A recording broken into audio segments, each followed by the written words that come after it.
এই দেখো বন্ধুরা, আমাদের এখানে কেমন বৃষ্টি পড়ছে, কত জোরে জোরে বৃষ্টি পড়ছে দেখো। আর এই বৃষ্টির মধ্যে জানো আমি এখন কি খাবো, চলো দেখাচ্ছি। আমার আজকে খুব খিদে পেয়েছে, তো কি খাবো বুঝছি না। তো এই দেখো আমার মা আলু ভাজবে, আলু ভেজে এখন মুড়ি খাবো, চানাচুর আলু ভাজা, তার মধ্যে একটা ডিম দেবে।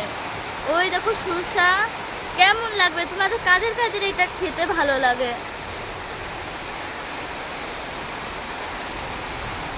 জানো তো খাবারটা খুবই ভালো লাগে খেতে, আমার তো দারুণ লাগে। আজকে সকালে খেয়েছি 10টার দিকে, আর খাইনি এখন। এই দেখো বন্ধুরা, আমাদের মুড়ি মাখানো হয়ে গেছে। এই দেখো, এতে সরষাও